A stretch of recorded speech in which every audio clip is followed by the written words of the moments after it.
What's up, everybody? My name is Ryan Turford, and today, as you can tell by the logo on there on the screen, we are playing Manos, The Hands of Fate, Director's Cut. This is on PC. You can play it on Steam as well. It's on iOS and Android. Basically, it's a port of a phone game. Of course, what better way to start off our 5-day coverage cycle than to start with a video game based off one of the worst movies of all time. Manos, The Hands of Fate, of course. A really bad video movie. Pretty good video game, actually. It's basically a NES side-scrolling game. Basically an homage to games of the past that we would get. So if you like this video, like, subscribe, share with all your friends, all that good stuff. You're watching a YouTube video right here on youtube.com/Ryan Turford. Of course, we bring you new videos every Monday through Friday now, 3 p.m. Eastern Standard Time or noon Pacific Time. So we're going to hop into a new game here. I'm going to show off the first couple levels, and we're going to start to play through it. We're going to play on normal. Now, basically, when you play this game on the Steam version, it has a bunch of different difficulties. That's why it's Director's Cut. It also you notice on the starting screen there's also a Torgo version where you play as Torgo. If you don't know who Torgo is, you need to go watch this movie. So we're going to start a new game. We're just going to play on normal just because. Of course, basically, this is an homage to 80s video games that we would get based off licensed properties. So, of course, it loosely anyways, follows the storyline of the movie, but has, like, weird shit that you're going to fight in this game. But that's okay. So, basically, it's going to start off here where, Mike, it's getting dark soon. I'm scared. Please find the Valley Lodge. Of course, it says the Valley Lodge is this way. Basically, the premise of Manos is Mike here is on his way driving through El Paso, Texas, basically trying to find his way to some lodging for the night. Of course, he runs into this mansion, which is run by this dude named Torgo, who serves a master who's dead, but not really kind of dead. I don't know. So, basically, it's a movie plot that doesn't make a lot of sense, but that's okay. Again, we're playing a game that doesn't make a lot of sense either. So, basically, once we get shot once, we're going to lose our shotgun. Unfortunately, that's just how it rolls. Basically, we get 3 hearts, but we'll actually collect those shining hands up here, the flashing hands, called the Hands of Fate. Of course, in reference to Manos, the Hands of Fate, which will increase our health.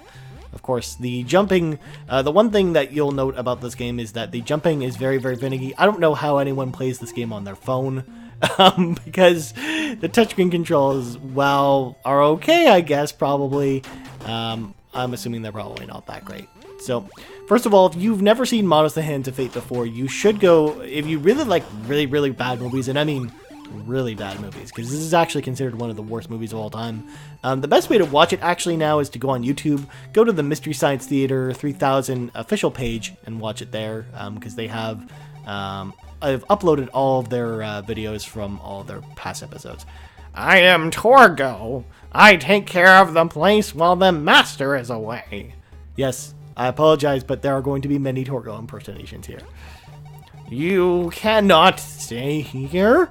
The master would not approve. So here we have our first boss fight against Torgo.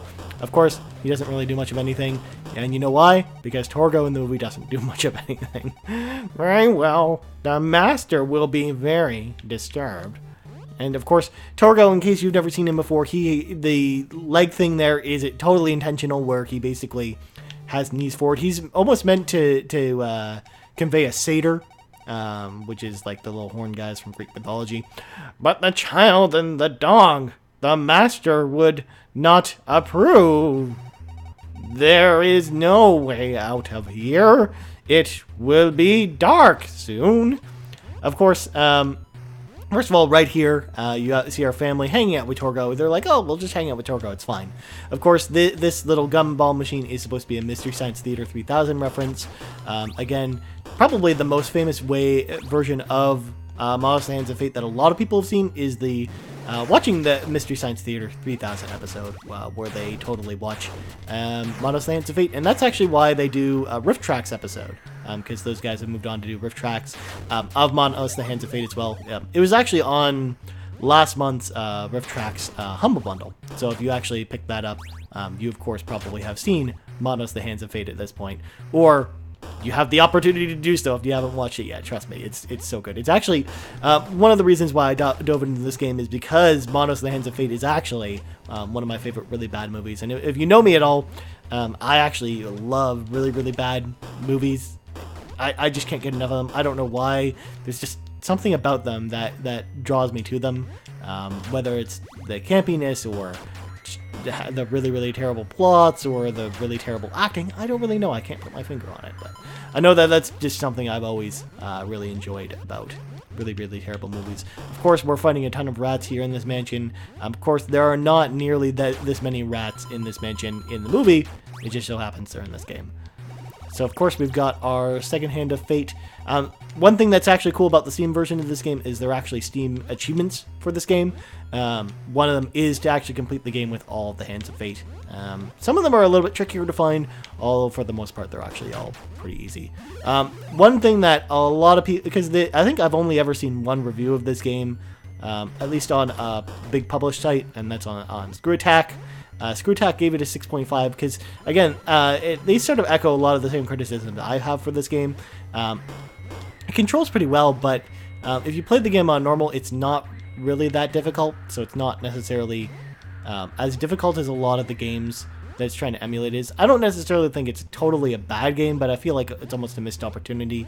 But one of the things that's cool about the director's cut version of this game, which is the Steam version, is there actually is multiple difficulties. So they basically totally listen to that feedback. And I haven't actually tried out some of the harder difficulties yet. I want to at some point, because it's not a very long game. But first of all, in case you're wondering who the Master is, that's the Master, and that's his dog. And yes, he's wearing a robe with red hands on it. Because why not? So here is our next boss, a Manos statue. He's got hands. We gotta watch out for those hands, because those hands will shoot fire at us. Of course, we can basically just dodge it and weave all these little fireballs here. Of course, the noise of the pistol in this game, very, very, very obnoxious. But unfortunately, you have to hear it all the time, since it is your one weapon besides the shotgun. The Master has left this world, but he is with us always. Not dead in the way you know it. The Master is with us always. Of course, they basically ask Torgo if the Master is dead or where the Master is, and he explains to them that he's dead, but then he's not really dead. He's like, kinda dead, half dead, I don't know. So now we're in some crazy cave. Of course, there are giant hands. And of course, this is where this goes off the rails from where the story in the movie takes place. Of course, it's going to happen alongside here. But for the most part, one thing you should know about Manos the Hands of Fate is actually Mike's not in it a whole lot. It's more of a story about Torgo and his wife, and less so the daughter, because she's not in it a whole lot either. Of course, we did something down there. We totally jumped in that pit like a crazy person. Luckily, we have 8 lives. I'm sure we'll be okay. Not only that, but all of the life, the 1-up items actually respawn. So you can basically just cheat the system if you're actually having a tough time with this game, because you can just keep running onto 1-up spots. So of course, we're going to get the next Hand of Fate, because we like the Hands of Fate. The Hands of Fate are good to us. We want to improve our fate, I guess. So one would say. Of course, in the movie, basically, the Hands of Fate sort of refer to Manos, who's like this evil like god who can control fate, I guess, and doom people, which we're going to see a little bit later in the story of this game. Of course, we got some zombies there. Again, Manos the Hands of Fate, there are no zombies or laughing skulls. A lot of these are actually references to other movies and other things. So we can grab the shotgun. Of course, we got our tri-beam there, of course, there are a bunch of floating eyeballs. Again, this is also very much trying to be like Castlevania. One of my favorite game series, of course, Castlevania. Unfortunately, it is not a very good Castlevania clone, but that's okay. I mean, a lot of the humor is there, and you're going to see that with some of these, some of the bosses we're going to fight throughout the game. Of course, though, one thing of note, do not play this game with the keyboard. It controls really, really awfully. And yes, we're fighting a giant ostrich. I don't know why. We just are. So basically, his pattern is actually really easy to read. You basically just let him do this, and then jump over, and then continue to shoot at him, and then boom. He is easy as can pie, but that's actually not the last time we're going to see him. The master wants you. He loves beautiful women, but he can't have you. I want you. Psh, don't ever try that again, you beast. Poor Torgo. You know, Torgo, he's a misunderstood character. I mean, he just wants a wife too, you know. What a horrible night to have a missing wife and daughter. Of course, this is actually a reference to Castlevania 2. Whenever it reaches night in Castlevania 2, it says, what a horrible night to have a curse, in a very similar text box. So, again, that's what it's trying to pay homage to, in case you've never played Castlevania 2. Which, by the way, fantastic game, but don't ever play that game in the modern day without a guide, because otherwise you're going to get lost and not know where the fuck you're going in that game. Of course, we've hit our first side-scrolling level of many. There are actually a bunch of side-scrolling levels in this game, but this is actually the first one we've actually really run into.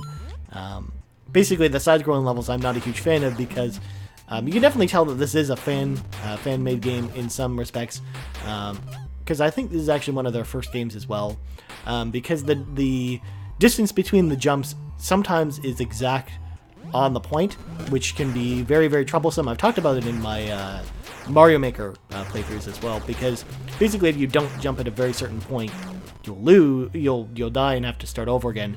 And sometimes that can actually be really frustrating because you can basically you can totally get like 1 pixel away from making that jump and then not make it and then have to start over again. Luckily though, the checkpoint system in this game very, very good, very handy. For the most part, you can basically die and then start like relatively close to where you died at. Of course, we're going to run through here because we're actually going to get our next Hand of Fate in just a second here. Of course, we're going to grab that heart. And what we want to do to get the Hand of Fate is we jump up here, and then over the environment. Boom! Hand of Fate found, max health increased. So now we are up to 7 hearts. It's very exciting. Of course, we got more 1-ups there. Of course, I didn't grab another one. Like, we need more 1-ups at this point. Unfortunately, we have a ton of them at this point. And yes, there are, like, owl things. I don't fucking know. It actually explains it names all of the enemies at the end of the game, in case you're wondering where all the references to all the different enemies come from. It doesn't name what property they're from, of course, but just like we're going to fight a Roman eventually. And again, I don't need to explain to you what a Roman is if you know what a Roman is. Alright, so of course we got more of these guys. First of all, in the movie there's basically this couple that makes out all the time in the back of the seat of this car, and that's who's throwing the bottles there, because basically he litters in the movie, and that's a big point that they make about that dude who makes out with the girl all the time. Like, basically, like, he spends the entire movie in the backseat of his car just making out with this girl. And it's like an 1.5-hour movie, so it's a long makeout session. And it's basically like from like the middle of the day till like the dead of night. It's crazy. So of course we want to get up there because there is something that we need up there. By the way, I'm playing this on my PS4 controller, in case you're wondering what I'm playing with. Again, the first time I played this, I played it with the keyboard, which is definitely a definite no-no. You do not want to play it, because the controls, while are definitely doable, it takes a while to get used to them, and you're not going to do as well in the platforming sections. So we're almost at our next boss. Oh, Peppy! Who would do such a thing? So Peppy, of course, is their dog. Their dog's dead. The dog dies in the movie as well. So this is actually kind of following the movie, I guess. Except you never find out who actually kills the dog. You have a suspicion, but you don't really know, per se. But of course here, we're going to fight the Master's pet, who is the dog in the picture. Of course, it's very tough to see him because, for the most part, the light that we have to work with is very, very tiny. Basically, the game itself also has like a film grain that goes over as well, and it's sort of hard to see. So we find a plane, and of course, not dead in the way you know it. The Master is with us always, and now he awakens. So this is the last level we're going to play. This is the obligatory plane level. Yes, in Manos, the Hands of Fate, there are no planes anywhere. But ladies and gentlemen, we have a level where we fly a plane, because why not? Of course, this level is actually really awesome because, number one, you can hold down the fire button and do auto fire. But number two, I actually really like the boss encounter we sort of have here, or the mini boss encounter, which I won't spoil for you because you'll see it in a second and you're going to see me freak out. First of all, we want that Hands of Fate. Basically, if we touch those poles at all in any way, shape, or form, we die. So that's why I'm sort of doing my best to steer clear of them. Of course, those screaming skulls, very, very, very, very annoying.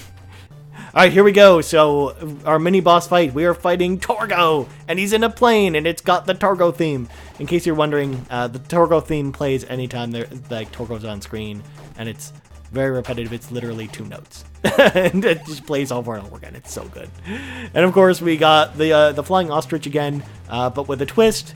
Number one, we're flying a plane, and number two, plane Torgo, or Torgo in a plane, is also flying the skies with us, trying to shoot us down as well.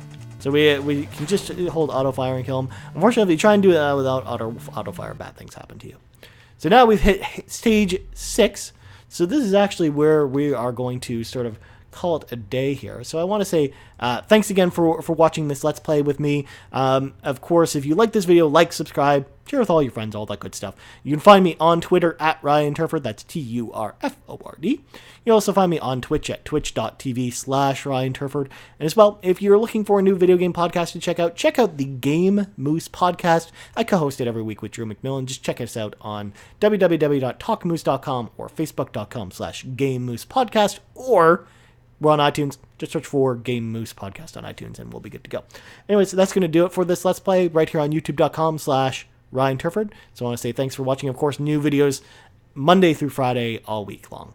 So thanks again. I'm Ryan Turford, and I'm out.